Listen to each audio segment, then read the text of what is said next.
Hi there, I'm Paul Belflam and this is Industrial Organization. The topic of this presentation is detecting and fighting collusion. We want to understand why it's so difficult for authorities to detect and fight collusion, and why, as a result, they've put in place mechanisms to facilitate detection. If you're interested in this topic, you can read section 14.3 in the textbook.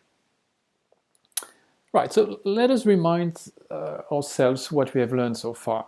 We've been talking about explicit collusion and tacit collusion, saying that the two complement one another.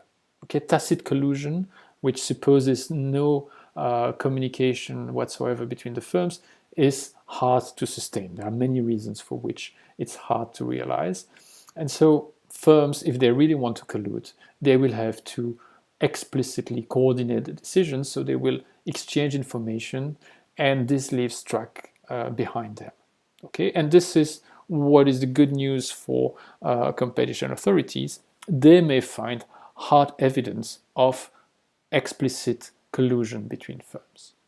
Okay, now, as we will discuss, this is not enough. This is not easy to find, and this is why competition authorities have designed specific mechanisms to encourage cartel members to bring evidence by themselves. Okay, and this is certainly because it allows authorities to detect the existence, the very existence of cartels.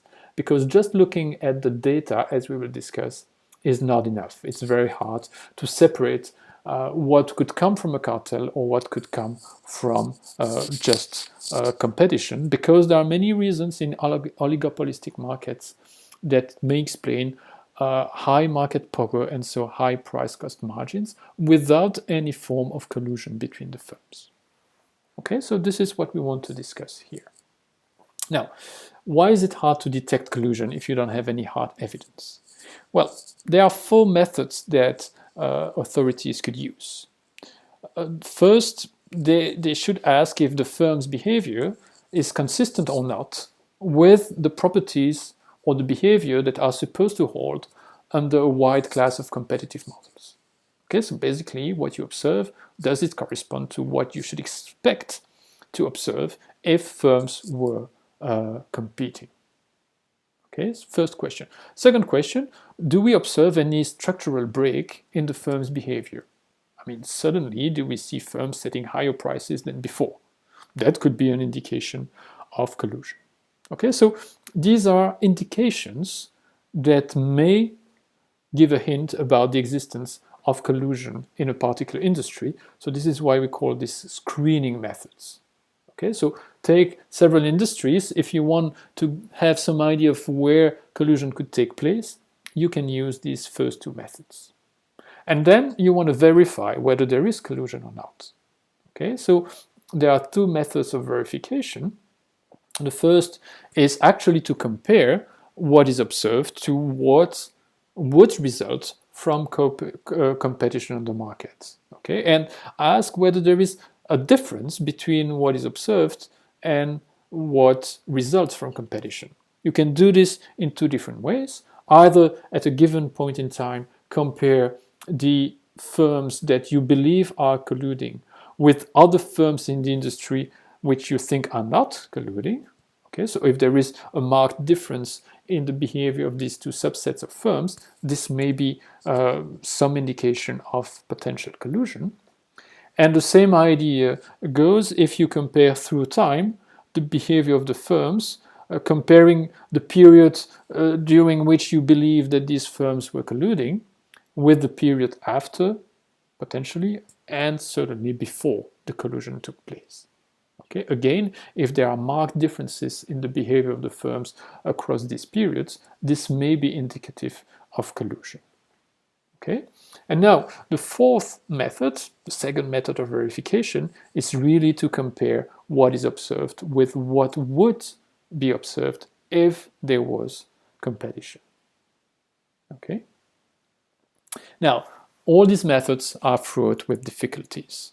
Okay, and especially, first of all, the data that is necessary to apply these methods may just be lacking.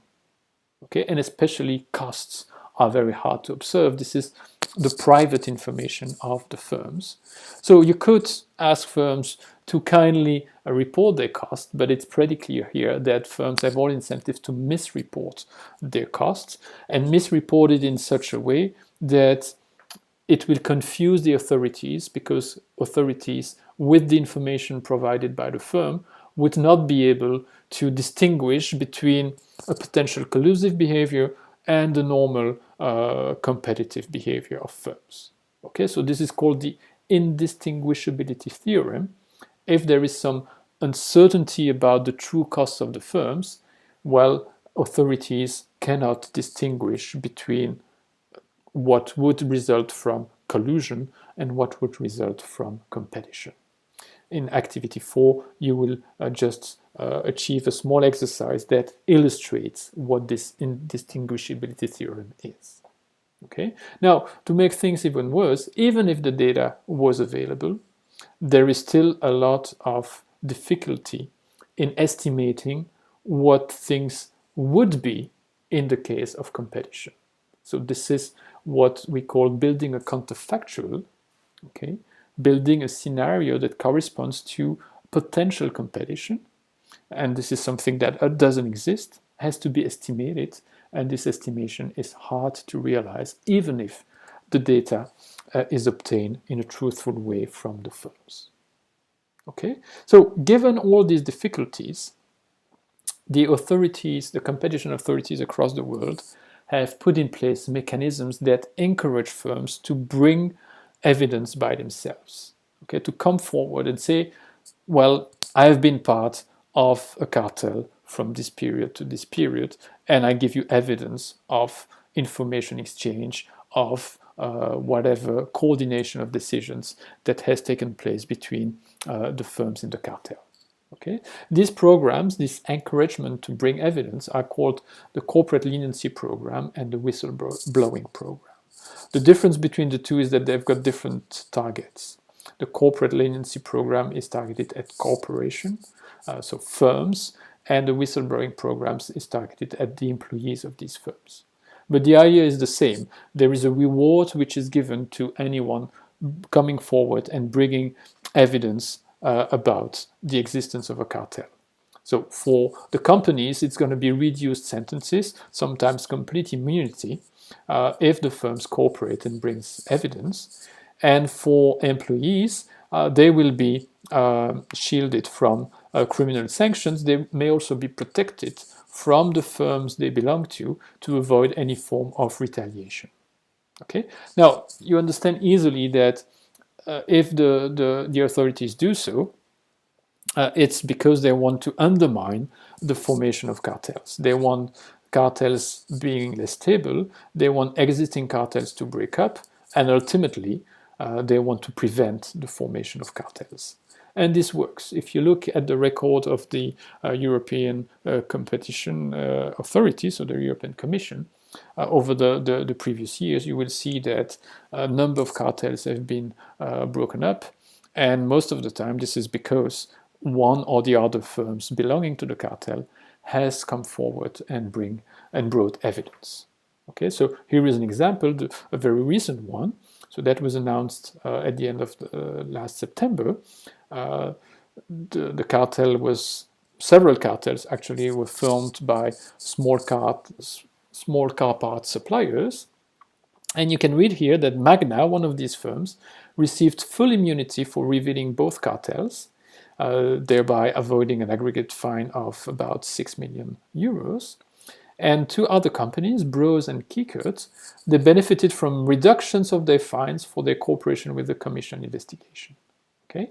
Now, the reduction of fines they receive depends on whether they are the first or second or third to bring evidence, and on the type of evidence they bring. So this is explained here. The reductions reflect the timing of their cooperation and the extent to which the evidence they provided helped the Commission to prove the existence of the cartel in which they were involved.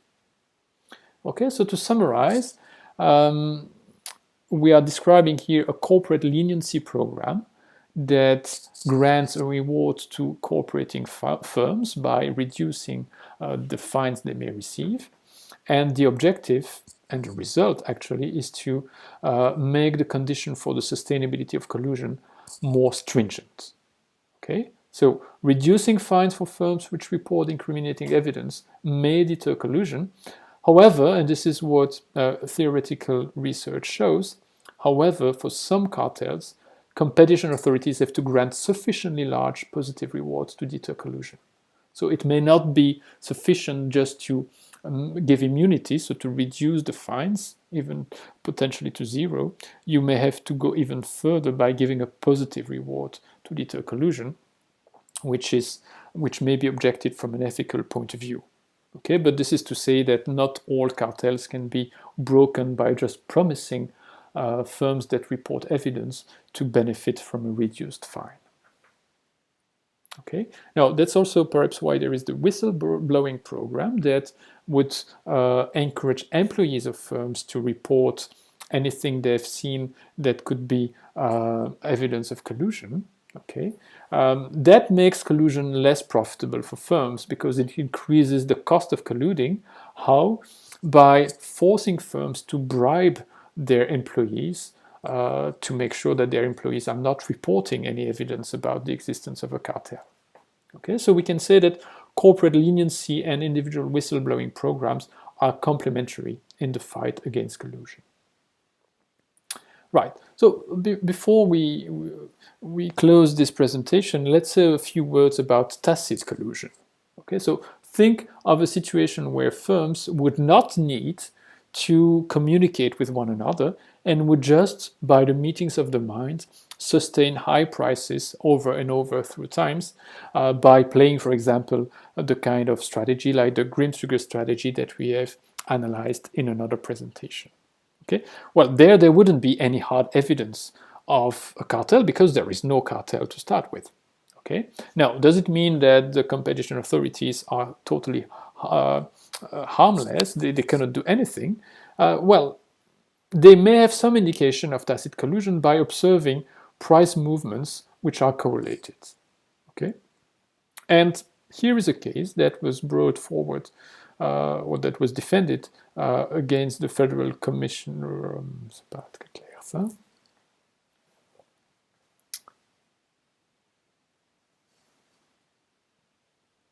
Now, let's say a few words about tacit collusion. So imagine situations where firms would not need to form an explicit cartel.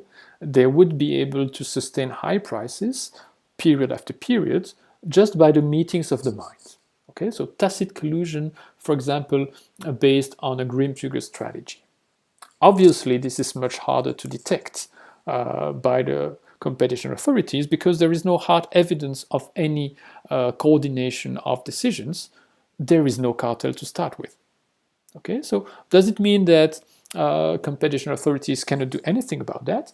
Well, they may have some hint about a form of tacit collusion by observing that price movements are correlated.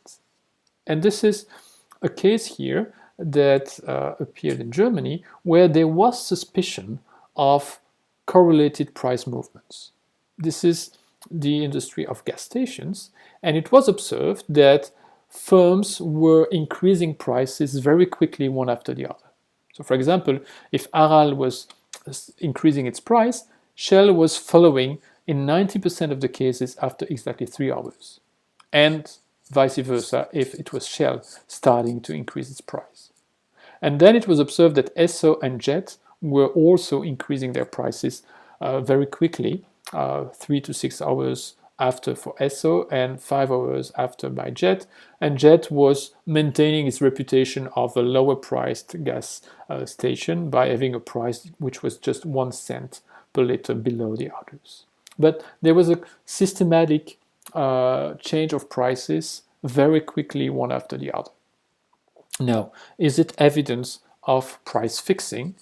Well, that's not clear because there are also many reasons for which all these firms, even if they were not trying to collude, many reasons for which these firms would change their prices almost at the same time.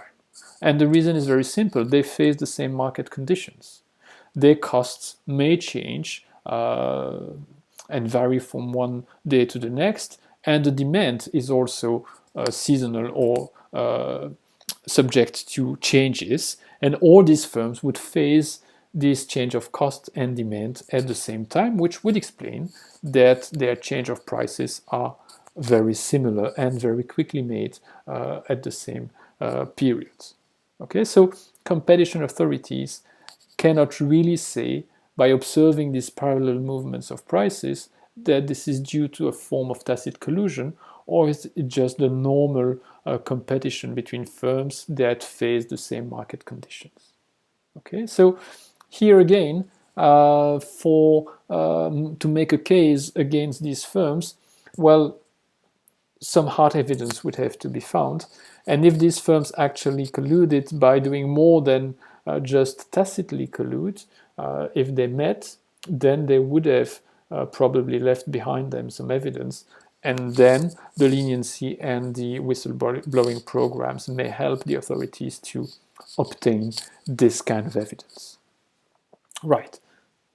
Thank you for your attention. This is what I wanted to stress in this presentation about the detection and the fight against collusion by competition authorities.